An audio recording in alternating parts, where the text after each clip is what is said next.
その経験があるからこそどんなもんかも知ってるし、まさか自分がこういった形でもう一回そのボーイズグループができるっていうのは本当に嬉しかったですし、タクシーがその6月にリリースされて、その半年後に僕の初 EP「Too Young」がリリースされました。そのタイトル曲の「Too Young」は僕がその YG の練習生時代に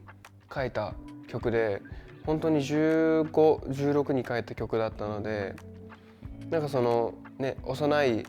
恋心を描いた曲だったんですけど、でもその当時書いた韓国語の歌詞のままリリースさせてもらったので、すごく嬉しかったですね。実は曲日本語詞も書いたり英語詞も書いたりしたんですけど、やっぱりどうしても自分の中では韓国語の歌詞が一番グッとくるし、一番こうやっぱ表現したいまま表現できてたから、その韓国語でリリースすることになってめっちゃ嬉しかったですし、あと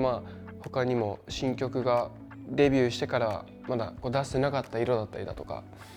自分が実際にみんなにこういう曲も聴いてほしいなって曲をリリースできたタイミングだったので、反響ももちろんあってすごく嬉しかったですね。今までのこの数年間の自分をギュッと一枚にできたというか、すごい自分の中でも貴重な体験でしたね。トゥーヤング、そうですね、振り付けやらせていただいたんですけど、そこでまず、本人とやり取りする前に、多分本人が、マネージャーさんのワイニムさんにイメージを伝えてて、でワイニムさんから自分の方に、イメージをもらって、ダンサーがいないと。でダンサーがいないってなって、そのペアで踊る振りも欲しい、で一人でも踊りたいっていう内容だったんで、ノアが一人ですごいどうやってかっこよく踊れるかなっていうのをイメージしながら、自分の中でかなり結構苦戦しました。なんでちょっとイメージが分からなくなって直接、ノアに連絡させてもらったんですね。で、どういうイメージをしてるかっていうのを具体的に教えてほしいって聞いたら、ビデオがポンポンポンポンってたくさん飛んできて、なるほどなと思って、こういう感情をイメージしてるんだってすごい分かったんで、そこからバーって作って、ノアに振り入れをしました。したらやっぱり、YG で練習してた何年もやってたと思うんで、かなりやっぱ振り覚えも早いし、すごいセンスを感じて、振り付けに関してはかなり苦戦はしたんですけど、本人はもう一瞬で踊ってしまうっていう、出来栄えにしてもかなり良かったと思います。はい、最高でした。3ヶ月連続リリースという形でユニバーサルさんからメジャーデビューとともに、リリースさせていただくことになって、で「レッドゴー」「Don't Waste My Time」「ハイウェイ」この3曲だったんですけど、一発目の「レッドゴー」はフューチャリングチョンウンということで、僕のまた、練習生時代を共にしたウンさん、今 AB6 という韓国の、ボーイズグループで活動をしているんですけど、ウンさんとリリースすることになって、この曲も「レッドゴー」が初めに最初できてて、でフューチャリングが欲しいな、いてほしいなってなって、誰だろうってなってたら、これ今回ウンさんとしたら面白いなと思って、でウンさんにオファーさせてもらいました、僕から。でそしたらやろうよってなって、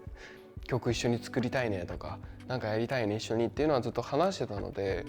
なんかいざこれが形になって、すごいお互いやっぱりもう作業も楽しいし、ミュージックビデオもすごいまるで一緒にいるかのような雰囲気でできて、すごい楽しかったですね、全てを通して。で結構ファンの方もめちゃくちゃ喜んでくれて、最初やっぱリリースする時もヒントの出し方とかも結構こだわって出したのを覚えてますね。で途中からやっぱみんな気づき始めて、もしかしてみたいな、でもまさかそんなことないよねみたいな方もいたりして、なんか結構楽しかったですね、その時は。Don't Waste My Time はこの3曲の中でも唯一すごい大人っぽくって色気のある曲でしたね。で曲の内容もやっぱり僕が今まで書いた感じとは違って、ちょっと悪い男というか、なんかそういったものをイメージして書きました。で実際に結構ダンス界隈でもダンサーの方が踊ってくださったりもして、すごい嬉しかったですね。ハイウェイは、実際にその後ライブとかでも結構その最後を締めくくる曲になってたりもしてて、でその実際3ヶ月で連続リリースも3番目にふさわしい曲というか、もうとにかく聴いたら絶対元気になれる曲っていうのを書きたかったので、それは本当にみんなにも伝わってる感じがして、やっぱ3ヶ月こうずっとミュージックビデオ毎月ミュージックビデオを撮って毎月こうなんだろうな、みんなとこう、コミュニケーション取って曲リリースしたらみんなからのメッセージもらえてってなんかすごい充実した時間でしたね。2021年はそうやって終わりましたね。で、2022年は1作目がトゥルーカラーズという曲でしたね。この曲はシングルで、リーズさんとご一緒させてもらった曲だったんですけど、テーマに沿って書くからこそ改めてなんだろう、自分自身が変わりたい時ってどう思うんだろうとか、そういったことをこう歌詞書く上でそういったことを考えたりして、ああ自分こう思ってたんだとか、みんなはこう思うのかなとか、なんかこう普段とは違う歌詞の書き方ができたのですごい楽しかったですね。2022年4月に、シングル「イレイノーバー」がリリースされました。この曲はタイアップとして書かせていただいたので、前作と同じくこのテーマがあって、で最初いただいた資料の中でやっぱりもうすでにこうあちら側の要望としても今までのノアさんになかった味が出てほしいというか、その雰囲気だったりだとか、あと僕も僕で資料を読んでたらやっぱりなんだろうな、若者の代表として伝えたいことってなんだろうって考えたりもしたり、今までの歌詞の考え方とは全然違った書き方であったやり方であったので、これもまたすごい新しい挑戦でしたし、でその僕が本当に大好きなそれこそ KM さんとご一緒することになって、一リスナーとしてファンとして聴いていたので、やっぱ僕の曲が KM さんの手によってどう変わるんだろうっていうので、もうめちゃくちゃワクワクしながら作業させてもらいましたね。何か本当にいろんなその、若者の方もそうだし、なんかいろんな方に届いてほしいなって思ってますね、あの曲は。今絶賛放送中の君の花になるというドラマに僕は出させていただいてるんですけど、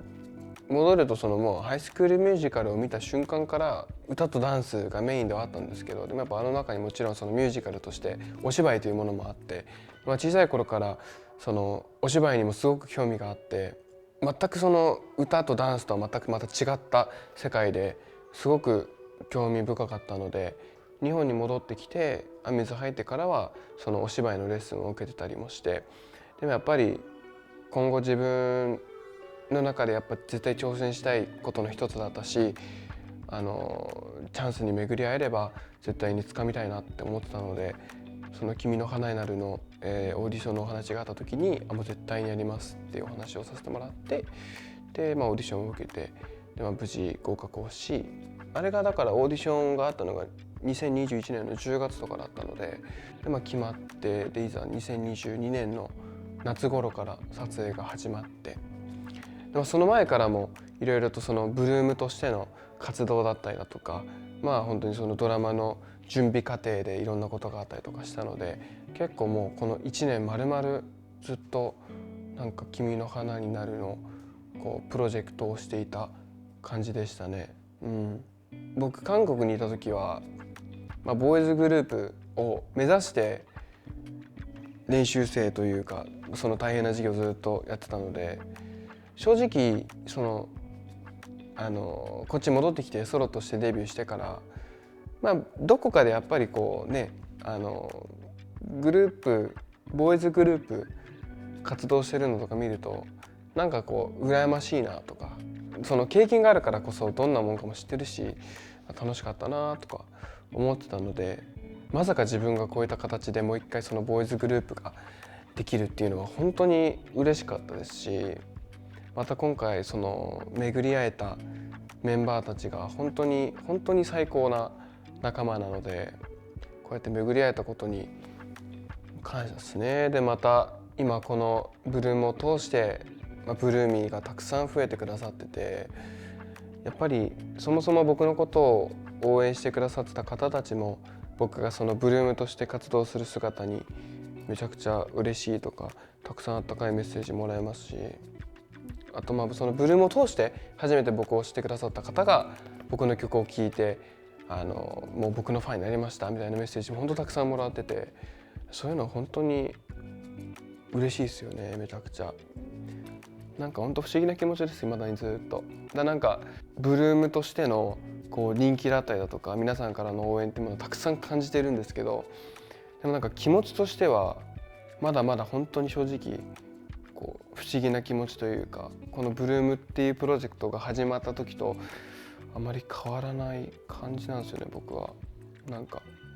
ずっとこう不思議なことだらけで、未だにそうやってこうみんなが匠を応援してくださるのもそうだし、何かこうグッズが出てることもそうだし、実際こうファンミーティングでみんながその匠のうちわだったりだとかタオルだったりだとか、何かこううちわをみんなが作ってくれて持ってきてくれてたりとか、でもそれが期間限定っていうのもなかなか、だ僕正直ね今ドラマは6話かな、来週6話を迎えるんですけど、正直僕たちも気持ちとしてはドラマの撮影もほぼ終わって、であともう1ヶ月半ぐらいしかないから、もう正直終わりの気持ちというか、もうすでに結構いろんなことが寂しいし、なんか今まではこうカウントしてなかったことをカウントし始めてるんですよね。なんかもうこれでこういうのも終わりかとか、なんかこういうことももうねブルームとしてはもうできなくなっちゃうんだとか、そういうことを結構考えちゃうから、なかなか寂しいムードではあるんですけど、でもね最後まで多分いろんなことが待ち受けてるというか、楽しいことが多分たくさんあると思ってるので、それを最後まで存分に全力で楽しんで、僕たちも全力で皆さんに何かこう常に届けられたらなっていうふうには思ってますね。はい。今年の9月に「パラダイス」という曲をリリースさせていただきました。4月に帰った楽曲を、夏というか夏終わりにやっぱ一発ちょっと曲出したいねってお話になって、じゃあどんな曲がいいんだろうってなってパラダイスがファッと思い浮かんでパラダイスを書いて、ただ今まで書いてきた中で一番大変でした。なんかそれなんでかっていうと、ドラマの撮影中に書いたので、僕は実際にそれを現場に持ってって書いたりもしてて歌詞を、でも本当に思いつかなくて、やっぱりその曲に集中できないし、レコーディングも歌詞をこの日までに完成してレコーディングしなきゃいけなかったんですけど、歌詞が 100% 完成できてなくて、でもレコーディングしなきゃでレコーディング行ったけど、その日には全部取れなくて、また後日取り直したりとか、なんかそういった形で結構苦戦した曲でした。でもこの曲もそのタクシーでご一緒した豆腐さんとまたご一緒できることになって、今回はそのフィーチャリングって形ではなくてプロデューサーとして豆腐さんが加わっていただいて、もうすぐ豆腐さんに送りました。だからもうこの曲ですって形で、めっちゃいいじゃんみたいになって、でも豆腐さんのテイストがこの曲には欲しかったので、豆腐さんのテイストをぜひ入れてくださいって感じで、いざ完成してみて、こういう形でも感じ取ってもらえたんだっていうのもありましたし、あとその TikTok チャレンジも作って、それこそそのメンバーのブルームのメンバーのコウキと一緒に振りを作って、でドラマが始まってからまたその僕のことをしてくださって、ブルームのことを知ってくださって、で TikTok の動画とかも結構みんながまたそのパラダイスチャレンジとかをしてくださってるのを見てめちゃくちゃ嬉しかったですね。なんか結構いろんな方に広がり始めているので、今もぜひ聞いたことなかったら聞いてみてください。タクシーっていうので、自分がラップでコラボをさせていただいて、今年「パラダイス」っていう楽曲で、今度はそのアレンジっていうか、それこそノア君が作ったデモをしっかりこう打ち込み直すみたいな感じの、リアレンジというかプロデューサーとして入らせてもらったんですけど、パラダイスの OK もさっき言った通り、全然このまま世に出しても全然大丈夫みたいな感じの OK ではあったんですけど、なんかこうちょっと細かいところとか、そのちょっとしたことなんだけどこれをやるとこうなんかこう切り替わり感が出るよねみたいなとことかをやったり、あとはあれですね、生ギターに差し替えたりって感じで、まあそもそもそういう感じでまあ OK は OK で進んでたんですけど、これ確か最初ノア君が作ったデモが英語かなんかで、まあ、日本語の歌詞みたいなのに新たにリライトしますっていうことで、まあ、本来アレンジは歌詞とかが決まってて歌詞に合わせてアレンジを進めていくんですけど、ノア君が歌詞がこう全然こう出来上がらなくて結構苦戦してて、で当時多分ドラマの撮影とかも始まってて結構カツカツで結局まあちょっとその遅れ出してた時ぐらいにもうここはもうこの日に豆腐さんのスタジオに行くって決めたんで、この日にもう仕上げちゃいましょうみたいなアレンジをみたいな感じでノア君が日を設定してきて、じゃあもうこの日に歌詞書いて持ってきてくれたら別に取れてなくてもそれに合わせてアレンジ仕上げようか一緒にって言ってて、ノア君がその日に全然歌詞できませんでしたって言って手ぶらできてでうちで歌詞書くんかなって思ったら、まあ、この日はもうなんかダメなんでもう諦めようみたいな感じになって、うちでハンバーガー食べて、でお母さんに母の日に渡すメッセージカードをうちの事務所のプリンター借りて印刷して帰ってでめちゃくちゃなんか逆にほっこりしたんですけど、でもなんかまあそういう気分転換も経て最後バッチリ仕上がったのがパラダイスでなんか自分の曲が歌詞ができなくてこういう時ってどうしてますかみたいな話を結局してたんですけど、なんかそんなにカツカツの状態なのに最終的にはそのお母さんへのそのメッセージカードをプリントアウトして帰ったノア君がちょっと可愛すぎて結構マジでビビりましたねマジでいい子だなって思いました。